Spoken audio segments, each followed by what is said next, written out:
We are live. Welcome to the program. I'm Brigantia Blackbird of Blackbirds Brew. I am joined today by the lovely Georgia Liberty of the channel Wiccan Conservative. And today we've got kind of a fun topic to flesh out because it seems like with modern pagan practice, either we have uber eclectics like yourself, or we have people who are like, yeah, they have a path that's defined, and as they go on, it gets more and more defined and more specific. And there doesn't seem to be a lot of in between for whatever reason. And one of the issues that I worry about sometimes is that sometimes people get the impression that it's either or that, you know, one path is superior to another as opposed to what's appropriate for the needs of the individual. So we're going to work on this. We are going to address this for the people and show them that that's not the case. It's more so about what you need, and also sometimes about what stage of exploration you're in, because I think everyone goes through periods of time when they tend to be a more exploratory or a bit more focused on one particular thing. And I think that's normal. I think it's part of the ebb and flow. So I guess we'll just dive right in. And anyone watching, we are going to be keeping a sharp eye on that comment section. We want to hear from you because we also want to go back and forth with experiences. Some of what we say might resonate with you, and you might be saying things that we haven't thought of or haven't brought up. And I definitely want to put that in the conversation. So do not be bashful. So, Georgia, as our resident eclectus, tell us, why is this the calling of your heart? Oh, well, I mean, it has been a very long, tedious path. And I think that anybody that starts from a monotheistic religion, whether that be, you know, your Christians, your Catholics, your Jews, your, you know, Muslims, even, I think that your first experience with the craft is to take everything in. You want to kind of know and learn everything all at once because everything's so new and it's bright and it's shiny and many things can attract you. I think that for myself personally, that was why I kept the path, because I could see a lot of principles that were overlapping and ideas that connected bigger questions for myself.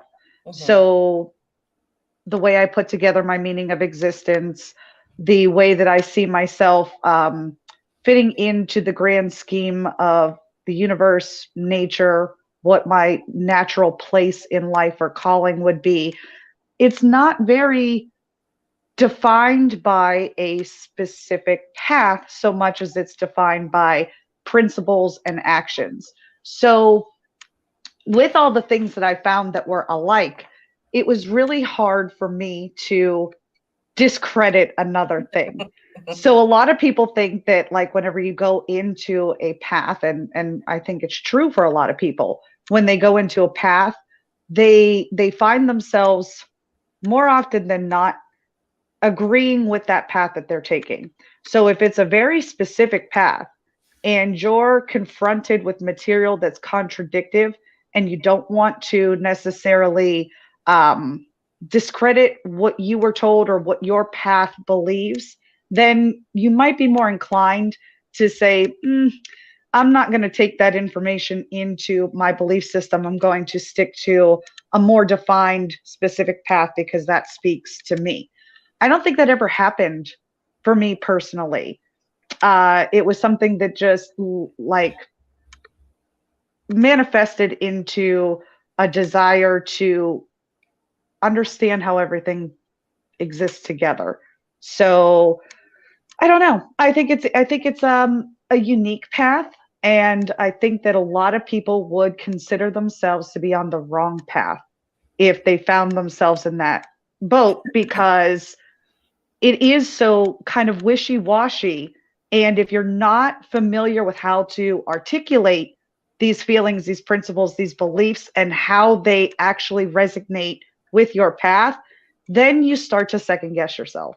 And that's really hard for an eclectic. Oh, I bet, because there would be never ending amounts of grounds for maybe I should rethink this or that. And I love that you brought up the illustration of a boat, because I think that would be a real, oh gosh, words are going out of my head. I swear I'm Yeah. caffeinated. But it would be a point of difficulty for a lot of people because, a boat is on water. Water goes up and down and it's doing this and that.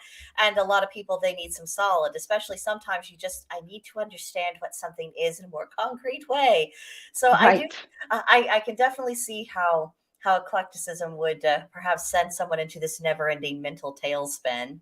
Yes. You know, and It's not for everybody. no, definitely not.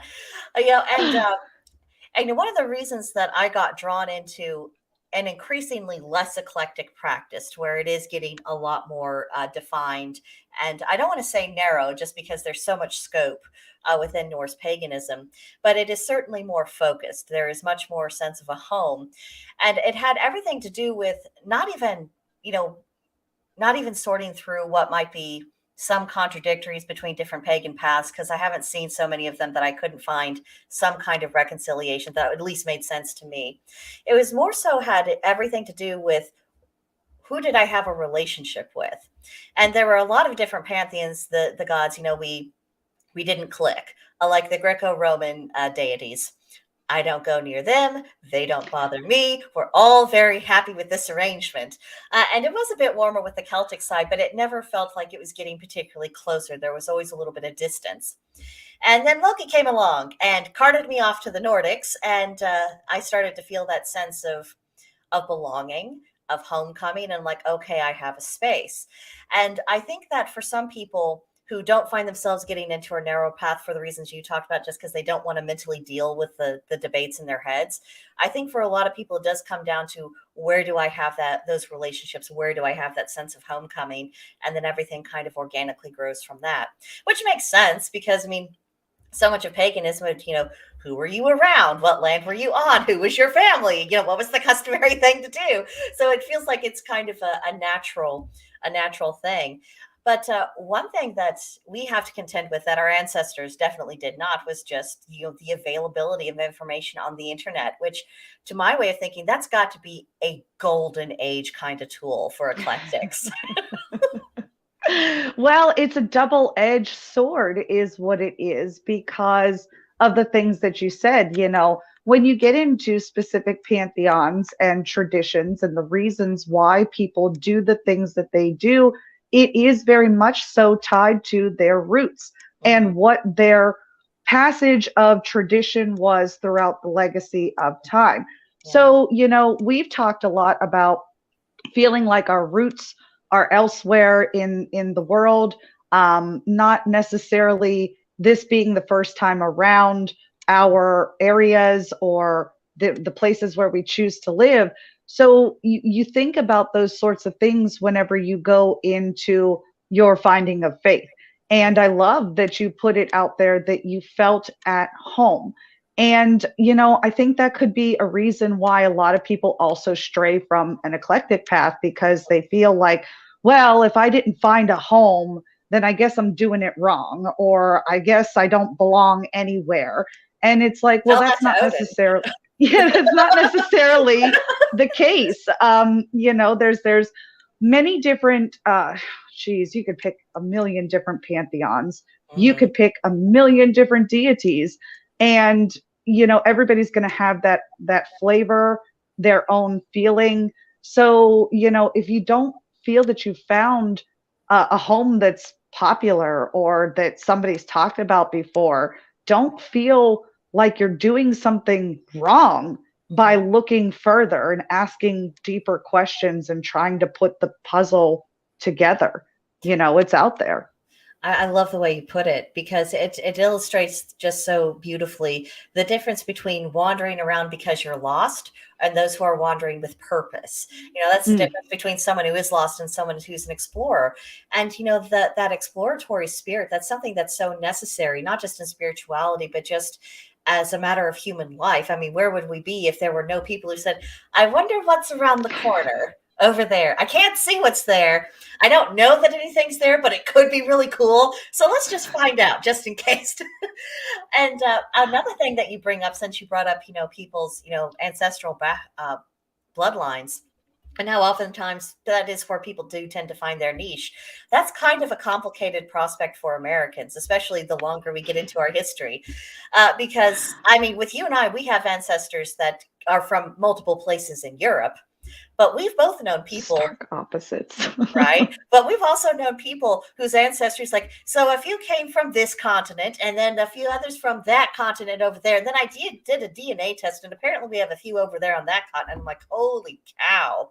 And I know that sometimes our cousins across the sea find the American style of paganism to be a little bit exasperating, but I just, could you give us the benefit of a doubt? I mean, where we come from, where we belong, what that means when you all put it together, it's a little bit more complicated for us as opposed to someone whose family has, been in one spot for 1,000 years. Yeah. You're a little more set up, you're a little more rooted. I mean, and we're just not. No, and like you said, those types of things and feeling rooted is a great legacy tool, if you will, because your last video I loved focused a lot on what would we do if nothing existed anymore? And it's a great question to pose to the people. And like you said, if you didn't have your books, what ultimately are your principles that you are going to pass down through your generations of children, and what do you want them to pick up? And, again, it's very personal to everybody, but that's how legacy is established. You have to put that into play and be religious, no pun intended, about actually executing the thing. So, whichever day that you want to celebrate, have a reason for it, understand the reason for it, and then do it. Yeah, and also kind of take into account the spirit of the land itself, because we are on different ground. And in a lot of ways, we're still introducing ourselves, especially people who immigrated just within the last generation or two. On my father's side of the family, we've been here 400 years. And I was telling you only last night during the group chat, like, I'm not sure if this is my first life on this continent or not, just because I don't feel what I feel like I ought to be feeling. But right. I mean, that could have to do with, my Jehovah's Witness upbringing, be no part of the world, that getting drilled in your head, that actively destroys your capacity to feel a sense of belonging, or that you have roots, or that you're where you're supposed to be. So it may not have anything to do with past lives. But, you don't know. But I mean, I'm obviously not the only person who's in a similar boat with that. So, maybe we should give ourselves a little bit of grace and to realize that we're not just rediscovering our past or relearning things about our ancestors. We're also figuring out how all those energies are going to blend together on this land. And when you think about the United States, it's a lot of land. We go across the continent.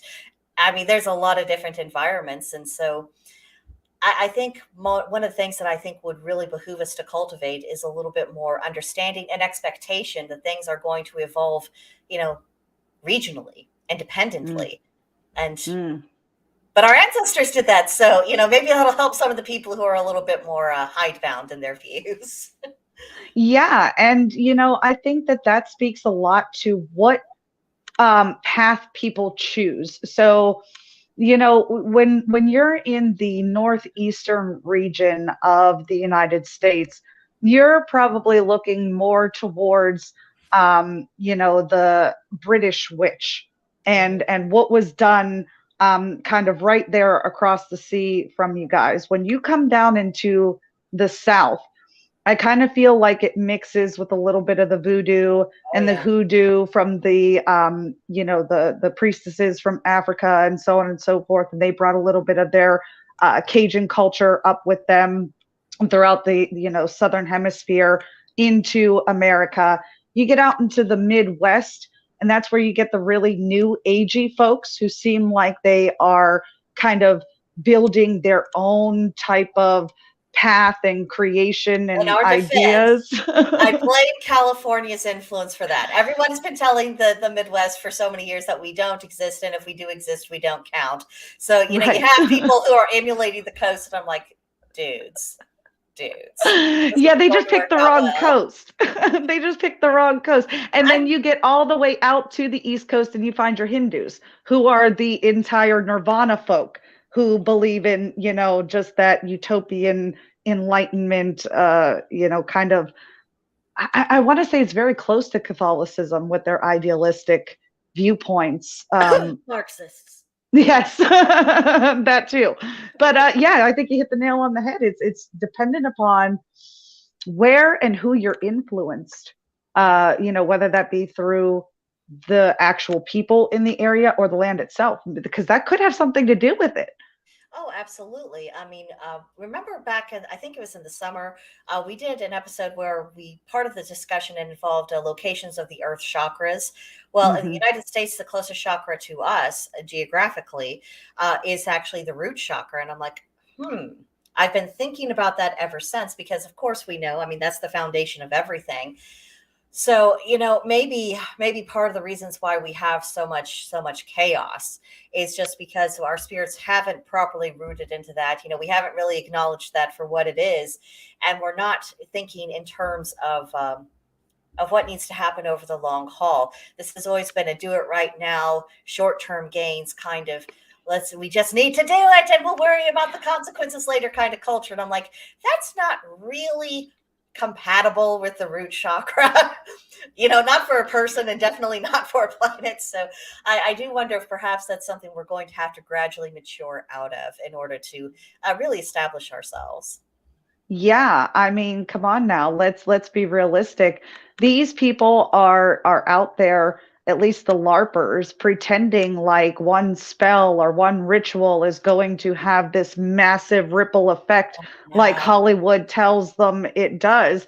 And, we're out here on the ground as pagans going, guys, that's not going to fix our religion problem. That's not going to make us look like we are competitors in a religious sphere, whether you pick a defined path or you don't. And that's where we lose a lot of our credibility when it comes to competing with organized religion, because we defy organization and we defy the idea of what it means to wear a label. Oh, absolutely, we do. And we've done it to the point of our own detriment. And I mean, and that's the thing. One of the things we keep talking about, especially as we've, kind of deepened our explorations into different pagan texts, is that you see common human principles in a lot of things. And I'm thinking, okay, we can't always be spazzing out, going our own way, doing this hyper atomized, hyper individualized, hyper nothing matters except for me kind of thing, because that's not what we have really inherited from our pagan ancestors. And they developed their civilizations the way that they did for a reason. I mean, you needed to have a certain amount of cohesion, and that's not to say that, oh, collectivism is the answer, because good gods, it is not. But it is about understanding that, there's more than you in the universe, which, you would think that would be a pretty self-evident fact. But the way people live their lives, increasingly, it shows that it's just me and only me, and I don't have to worry about anything, and I don't have to think about a legacy, and I can think whatever I want to, because it's just about me. And I'm like, man, you're making Leos look like really normal, rational, reasonable people here, which, thank you, I guess, but you're not exactly helping the pagan cause here. No, you're right, because then that is espoused and you're putting new pagans on a false starting block to begin with. Okay, this is not about justifying your bad actions in the world. It's not about finding a path that allows you to be selfish and get everything that you want in life. And I love that you brought up the fact that it is about finding how you fit into the world, how you're supposed to interact with everything. And if you're going out there looking for a selfish path, I don't think you're going to have a very good time. I don't think you're going to see good results. I don't think that anything that may manifest itself for you is going to last very long. And ultimately, you're going to end up in the same place that you started at, lost, confused, and bitter about your new religion as much as you were about your old. And it's not the new religion's fault, because if you went that far, that tells me you weren't studying the religion you claim to adopt. And that's why I think is a little bit dangerous. People see an aesthetic that they like. And I understand, you see a vibe, you're like, okay, I get this. But if you never look beyond that, well, you've already limited yourself. I mean, people complain to me all the time. I don't want to limit myself. I don't want to limit myself. I'm like, finding out what something isn't limiting yourself. It's giving you the information you need to make intelligent decisions about what you want to do. And we're going back to the point about this isn't about selfishness. It isn't about, only thinking about, what you want or how you want to get things done, or manipulating things to what you imagine to be your favor. And if we were not having so many technical issues with our various machines and programs, I would actually bring up that article that Druid Foxx shared in the group a couple of days ago. It was about pagan virtue. And I think it was going back to, I should have reread it, but I forgot. It was going back to like a Greek and Roman philosophers. And when they talked about how you should conduct yourself as a citizen, there was a word that used to be translated as manly. Well, people, took that the wrong way. And then they realized that they wasn't talking about man as in the sense of male. They saw that was referring to actually man in the sense of humanity, and what it was actually talking about was practicing virtue. And I thought, well, isn't that a nice little answer to all the people who accuse us of being self-absorbed hedonist? Because the practicing of virtue quite often is about not reacting the way your impulses might direct you in that moment. It's about self-control. It's about looking at what does this situation need rather than what would feel good if I use this person as a scratching post. And I think there's a lot we could really benefit from that. And I need to share that article now that I'm thinking of it, just because we need more eyeballs on that. We need more people who are engaging with that idea, because we need to start deconstructing, all of the new age nonsense that built up around paganism. Because as I've said in other videos, New Age and pagan are not the same thing. And in fact, in many ways, they are diametrically opposed. It's just true. And it's a shame too, because I like the things that these people are exploring. You should be getting in touch with your chakra. You should be doing some sort of meditative exercise. No, that doesn't necessarily mean that you have to shut down your whole life and take 20 minutes of complete silence to get your shit together. Wow. But you should be reflecting. You should be questioning, and you should also be passing this along to your children. A lot of people, I think, have forgotten, no matter what path that they're on, that your kids may grow up and oppose what you believe, but you have to give them something to compare to. They are blank slates. They need something to start, a premise to start. And you can start basic. You don't have to dedicate them to anything particular. You just have to talk to your kids. And I think that's the most important part. I absolutely agree with that, because if nothing else, that old adage of nature abhors a vacuum. Well, it's the same with vacuums in our soul. If parents don't instill some kind of spiritual foundation, something for the kids to compare to and wrestle with, then it's going to be filled with whatever influence is dominant in society. And right now, it's the Church of Woke. Now, I think it's pretty apparent the detrimental effect that is having on children and adults alike. And and there's only one way that path ends. It's absolute self-destruction in one form or another. So, there is a duty to do that. But of course, that's a really dirty word these days. What do you mean there's a sense of duty with spiritual component? Do you remember a few years ago, especially in witch circles, everyone had this idea of, well, you don't have to actually practice anything. You can just be a witch in your heart and you count. And I'm like, it's all about the doing. Oh goodness. I'm a baseball player, but I don't play baseball. I don't hit the ball with the bat. I'm like, sure.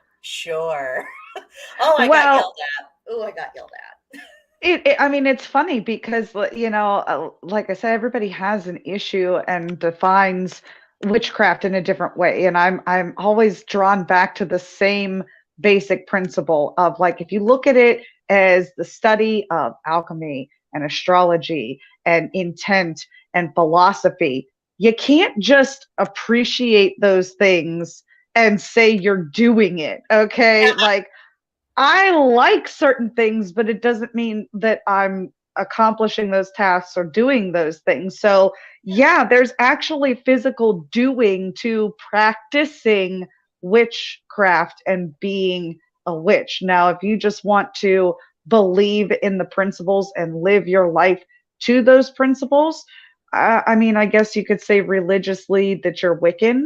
No.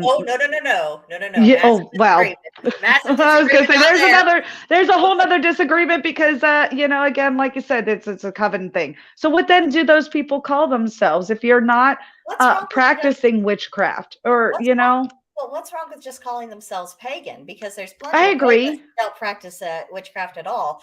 And the thing with Yeah. Wicca, I mean, that's not just the craft; that's also the role of priesthood. So, I mean, the idea that someone could just passively be that, I'm like, oh no, no, we're tossing that idea right out the window.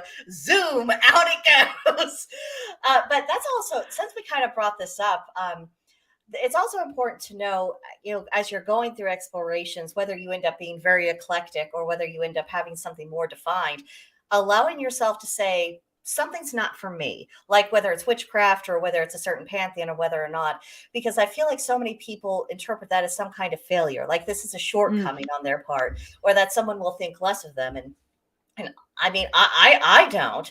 If someone, thought that witchcraft was going to be thing and they say later, no, I don't really think this is where I'm at. I want to do something else. I'm like, well, thank the gods. Someone had the honor to set down the wand and not create problems, because it costs too much to practice. The self-discipline required, the investment of the time and everything else, and what it puts you through psychologically with your heart. I mean, no one is really fond of opening up, the cupboard of their brain and seeing, what skeletons lurk underneath.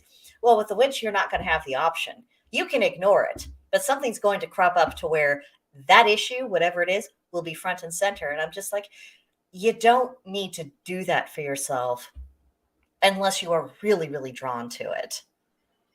Well, that's it. Well,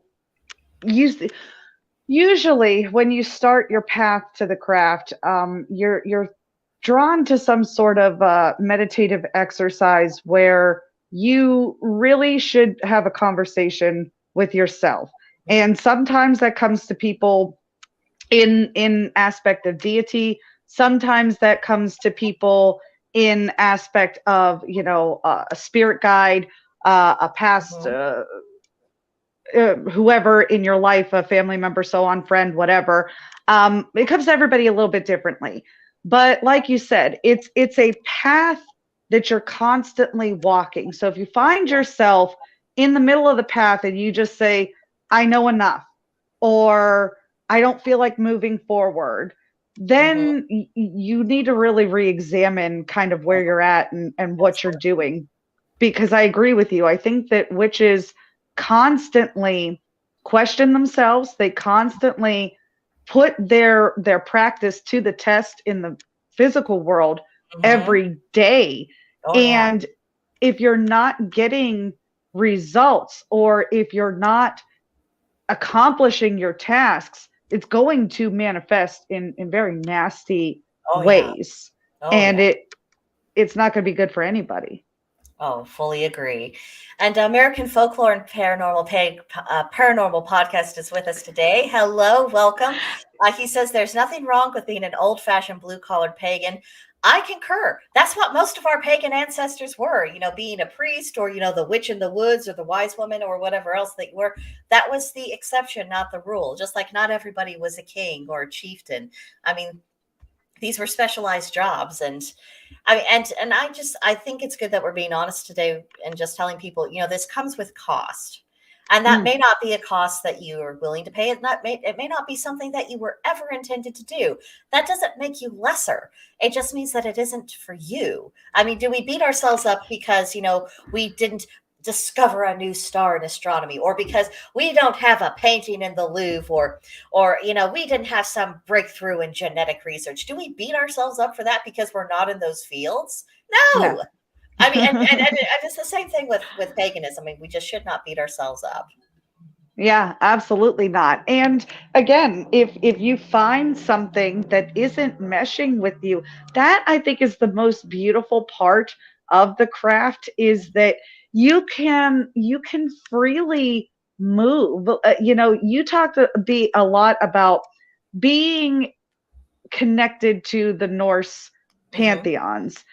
Now, like you said, there is a different feel when working with different entities. Oh, yes. So just because you don't get along in one place doesn't mean that everybody's going to treat you the same. It's like going to different bars. I mean, if you're not a biker, then a dive bar in, in the worst part of town is probably not going to be the place for you. You might want to keep it uptown.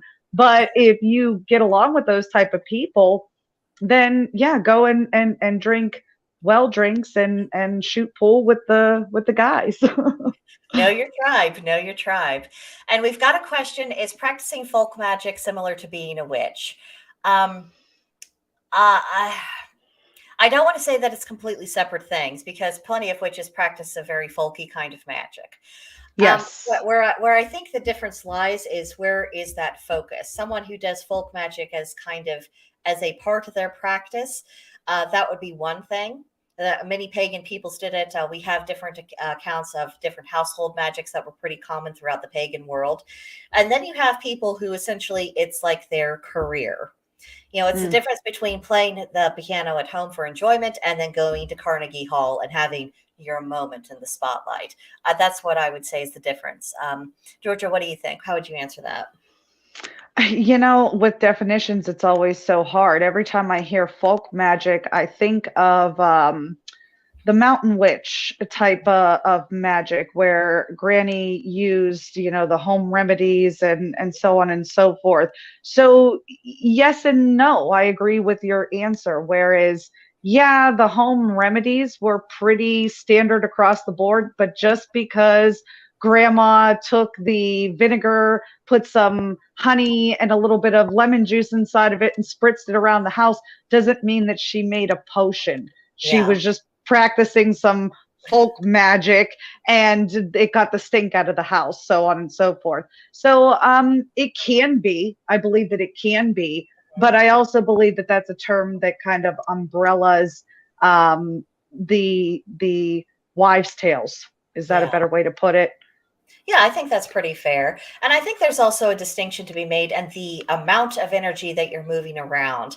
Someone who's used, I don't want to say going through the motions, because that sounds terrible, and that's not what I mean.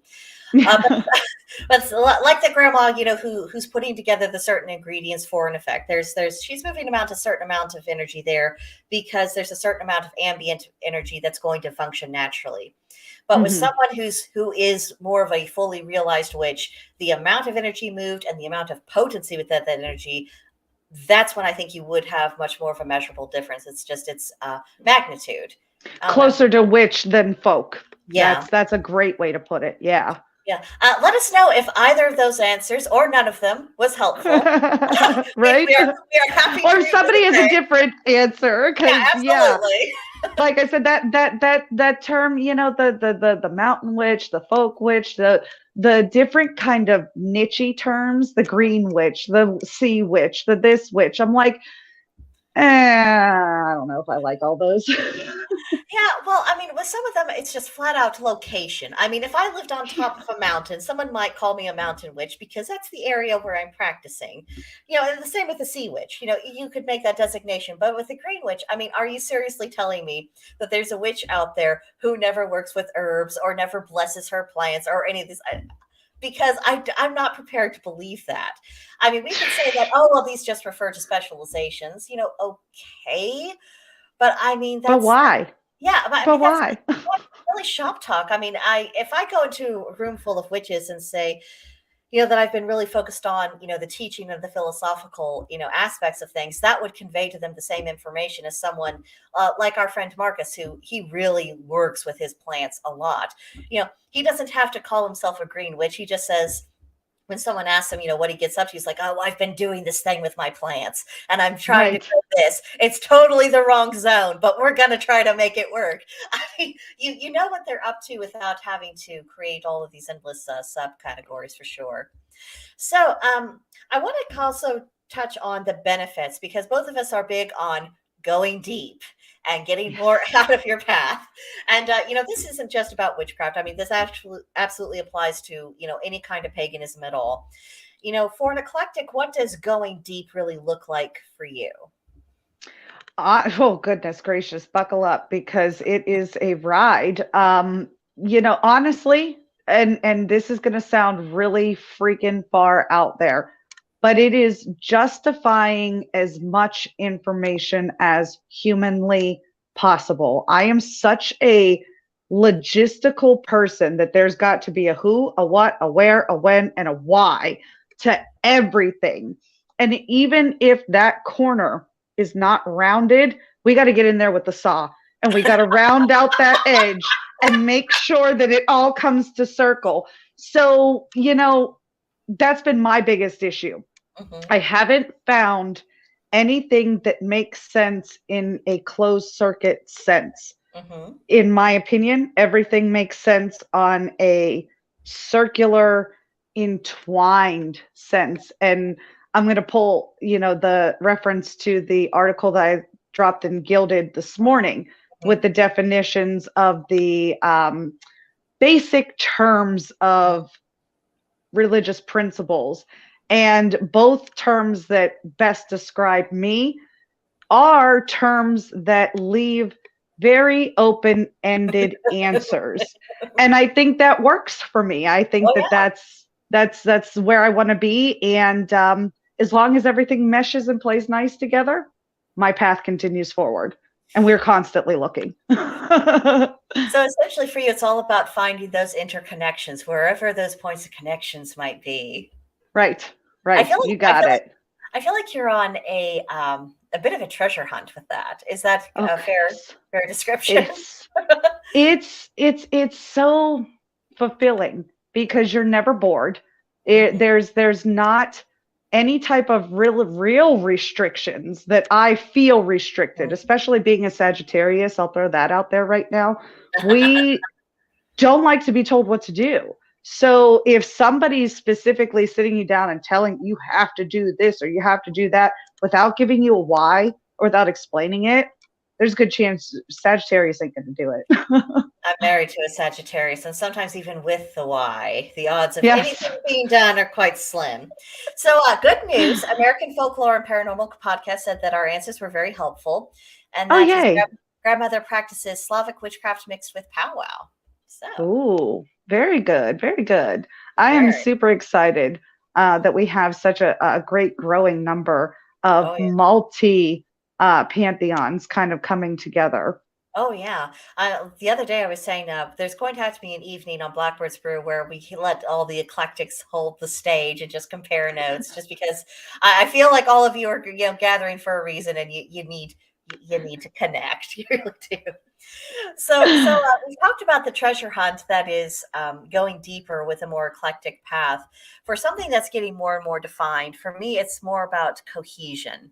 That's where I'm starting to see how one thing is affecting another, and how all of the relationships between the gods is also reflected in different natural principles, and also in human relationships. It's giving me a much more a clearer view of the world, which has been extraordinarily helpful to me. And also, something about being focused is that it gives me some brain space, because with me, if I'm going to go in deep with something, because how my mind rebels against details, but if I'm actually going to go there and get into the details and go really get into the thing, then I need to not just have an interest in it. I need to have a passion. I need to see how this is, part of the key that's taking me up to the next step to, wherever it is that I'm going, and goodness knows where that is.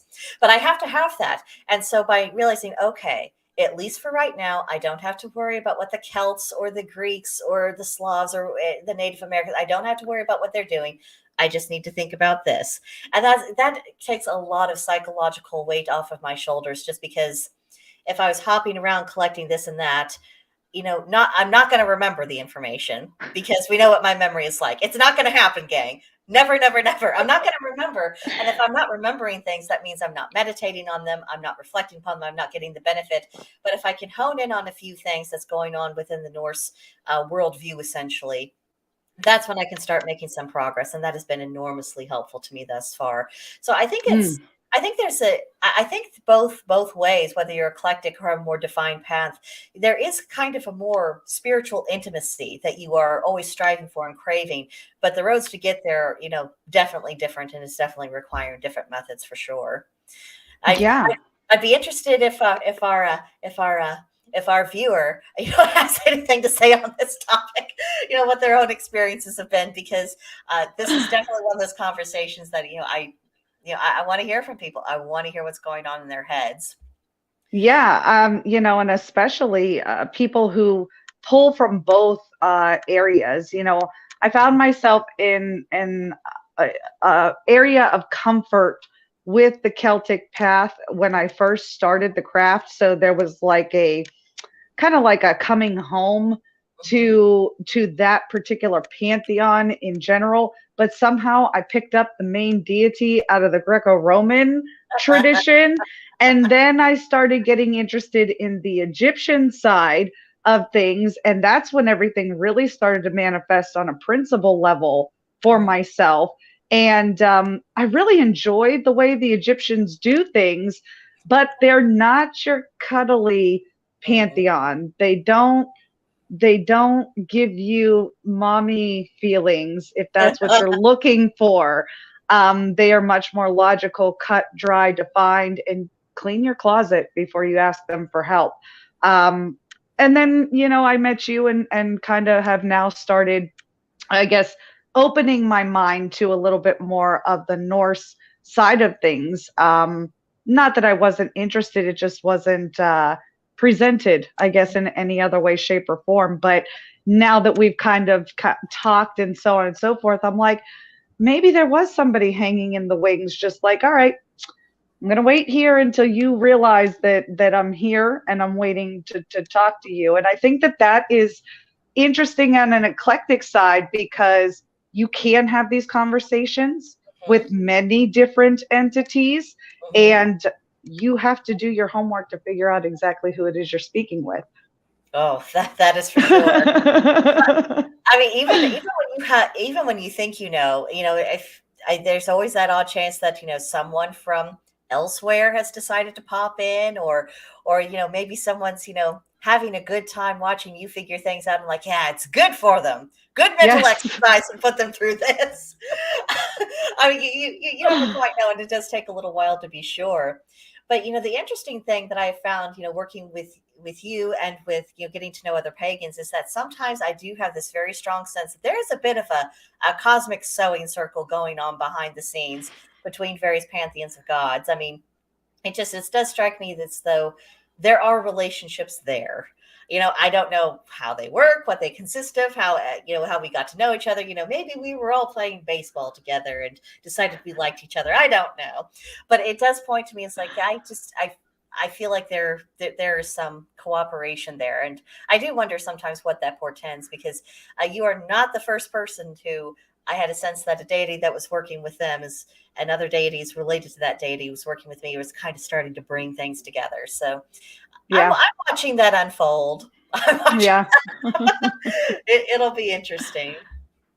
And it's fun, because like you said, you get to learn about things that maybe you didn't know you had an interest in, or you didn't realize that you could learn from it. And I think that's ultimately, anybody that goes after the craft is on that kind of path where they're all right, I want to know what everything's about. Well, especially if you come to it because I mean, one of the things that really drew me into finally investigating it was just my extra senses were getting a little bit hyperactive, and suppression wasn't working anymore. So sometimes when you come to it, it's like, okay, I need to get a handle on this to figure out what it is, how it works, whether or not I'm going out of my mind, or just what the situation is. I mean, there's practical reasons why some people end up in the craft. And our friend says that it's been an adventure, to say the least. I tell you what, that is for sure. No matter what someone's path consists of, it's definitely an adventure. But speaking of an adventure, I had a stray thought the other day, and I tossed it out to the server, and I've tossed it out to you. And I wondered if perhaps people who have a large number of mutable astrological signs in their charts, or perhaps ones that are, dominant in their big three, either their ascendant, their sun, or their moon, if they might be more prone to taking this more eclectic route. Because it seems like the natural flexibility, the curiosity of mutable signs might lend itself to that. So I gave you, 12 hours to think, to collect your thoughts about what you thought about that. So, what of your short-term meditations? Where does that lead you? Let's toss this around.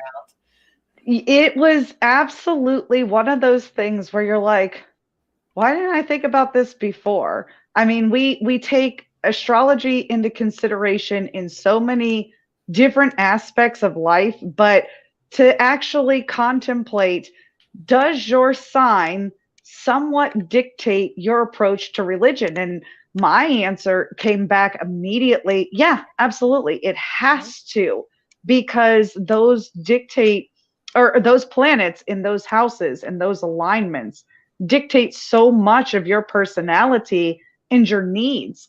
And looking at those qualities and the potential. Now, I'm not saying it's true for everybody, but if you look at that potential and say, well, based on these characteristics, this probably is not a good idea for me, you might be able to save yourself a lot of heartache, I think, and if you run into a problem and you find out that it's the opposite, I mean, at least you did a little bit of research and, again, have a clearer idea of why you do the things you do.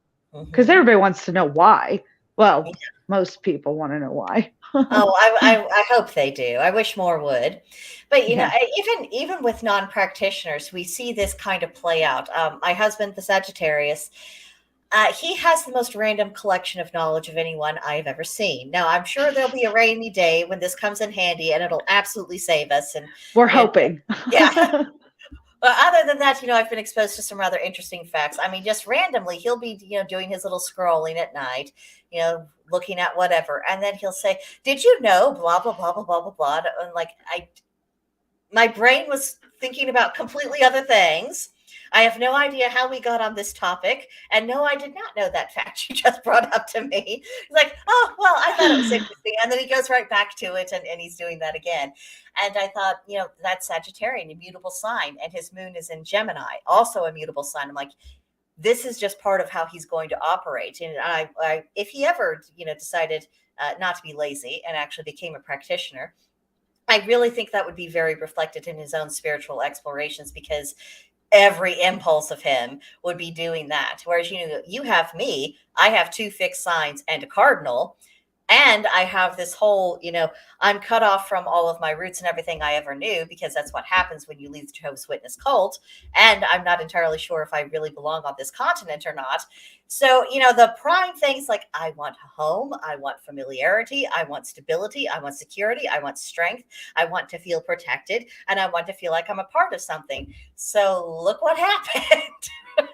I mean, I think that we might be onto something. It's one of those things, we can't quite take it to the bank just yet, but, I would like to hear more people kind of start thinking about this in their terms. And if this is at least a good indicator of how things work, like you said, I mean, we could spare ourselves a lot of aggravation, and it could give us an answer to people who are trying to pressure us to do something otherwise. Because I've had eclectics really come down on me like, you've got to examine these 100 different things. And I'm like, the more you nag me, the less I care.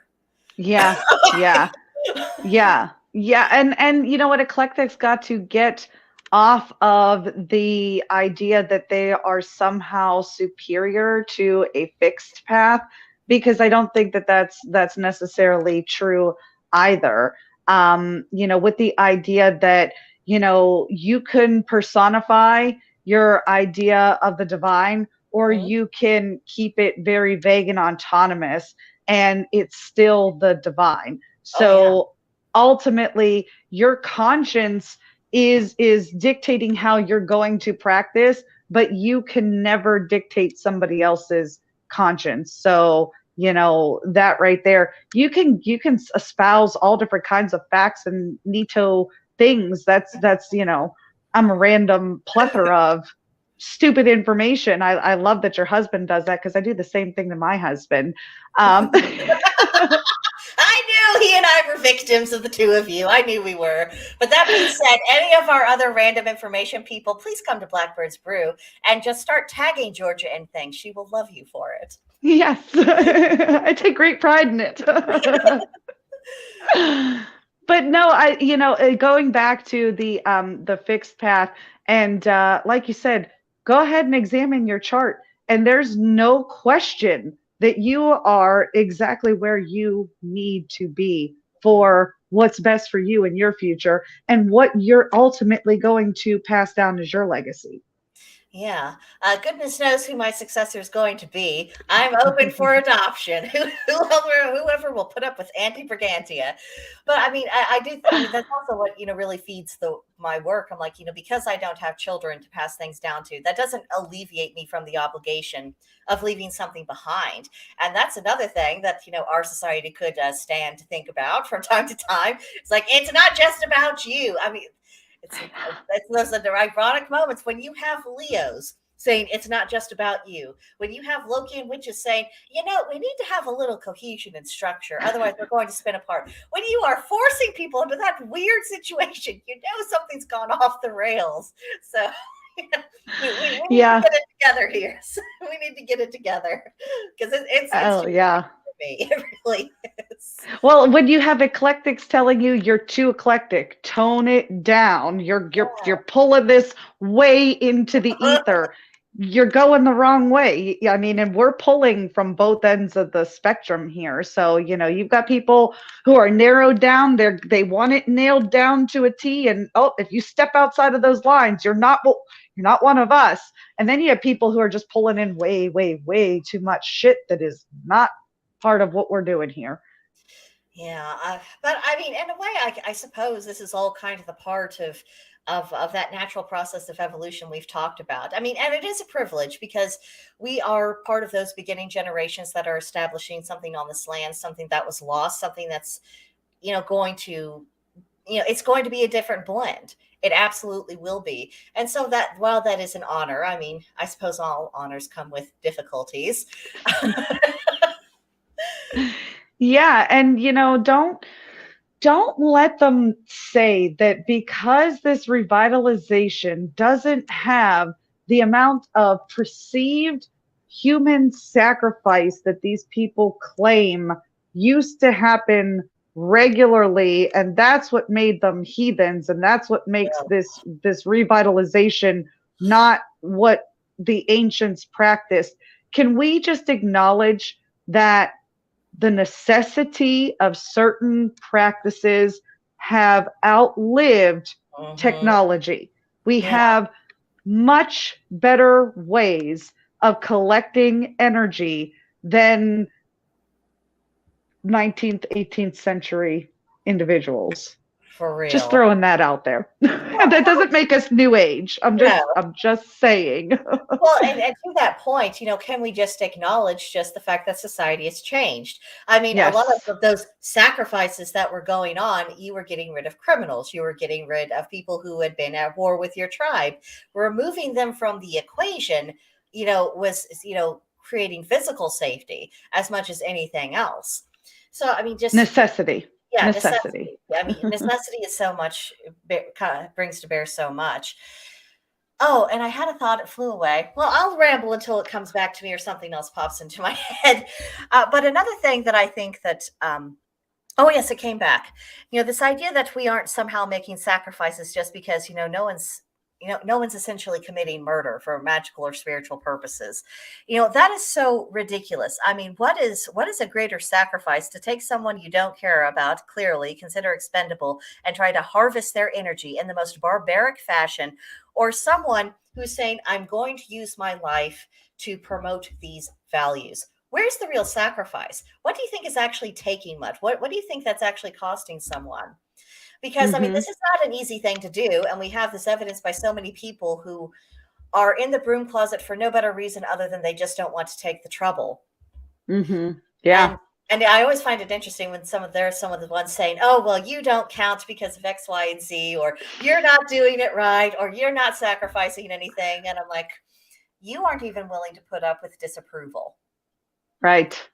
I'm out there for the entire world to see. Anyone who cares who could take any of my stuff and say, this is why Brigantia Blackbird's an idiot. And I'm going to spend the next 15 minutes telling you why anybody could do that.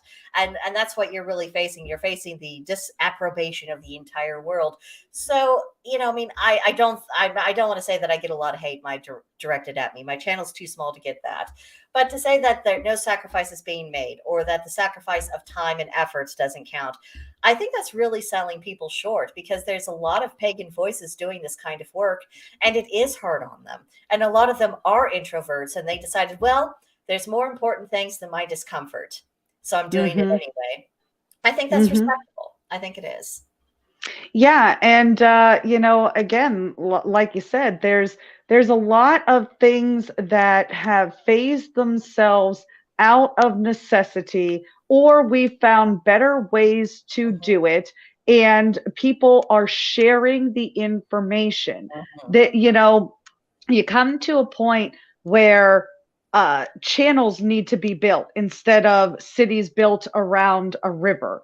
You don't need everybody built on top of each other next to the river. You need to move the water to where the people are. So, we've learned so much, but to turn around and say that we threw away the basic foundation of this faith, of this belief, I refuse. And to say that we're distorting it. No, there are people who are distorting it. Oh, yeah. But they're not saying the things that we're saying. They're not pulling from the text that we're pulling from. They're not using the historical examples properly. It's revisionist history. Yeah. Well, and even, I mean, one of the nice things about what text we do have surviving, I mean, if you looked at something like the Havamal and just kind of thought about those principles, I mean, that would provide a lot of good practical guidance in life, and that would inform everything else. And to say that if someone's really focused on that, and just because they haven't memorized what the latest archaeological find is, and therefore they don't count, I think that's really disingenuous. And I think that one of the major conversations that we need to have within the faith today is that we are more than data collectors. This isn't about, the collection and memorization of facts and theories and everything else. It really is who you are, how you live, and how your spirituality actually informs that. Because until it affects you, you haven't, it's just propositional. It could be any idea that you've learned about. I mean, reading the meditations of Marcus Aurelius, it doesn't make you a Stoic. Practicing just because we know what critical race theory is doesn't make us components or proponents of such, but we understand it. Exactly. I mean, it takes so much more than just knowing what something is and being able to articulate it. As important as that is, because as I said, I mean, we're not discouraging anybody from studying. Please, for the love of all the gods, do your homework. Please study. But understand that your homework is not about memorizing something or being able to regurgitate. Regurgitate. And I think that once people start moving beyond that, it'll be a lot easier for us to have more organic conversations about spirituality, because when something comes up in conversation, it's just coming up in conversation. No one's expecting you to provide, a thesis or an essay, complete with footnotes about. You mean we could actually talk about principles instead of arguing over whether we go clockwise or counterclockwise in the circle? We absolutely could. And if we could get beyond that, I would have less gray hair. So I'd really appreciate it if we could take our conversations up to that next level. Right? What was it yesterday we were saying that I was saying that the conversation needed to get beyond a certain point? I forget what it was. It was some kind of piddly thing, one of those nothing arguments that I'm just, this is so far down. Yeah, we have so many of those. We covered so many little pet peeves. We covered a lot of ground in our chat last night. And if you've never attended one of our group chats, you're really missing out, because, once you break the ice and get comfortable and you start getting into things, that's where the meat and potatoes of the group is really at. And that's when you get to know people and that you form those bonds of community. So you don't know what you're missing. Right. But I think we've covered a lot of ground in this conversation. Is there anything that we haven't quite brought up on the subject that you really want to highlight before we go? No, I think that my last final words would be for everybody to get really, really comfy with working on a personal level with your own conscious ideas, your putting together of your place in the universe and what you really want your legacy, your memory, your final impression on the world to be. Because if you are of any mindset that you could potentially come back here, I just want to say you might want to leave the place here, not burning, to come back to. Just throwing that out there. If you believe, there's a chance. Don't burn us down. Very, very well put. I don't think I have anything to add for that. I want to thank everyone who popped in. Thank you very much, American Folklore and Paranormal Podcast, for keeping us company in the chat. Appreciate the compliment. We're going to keep working at this. We always try to get better and do better for you guys. And thank you so much. We will see you guys next time.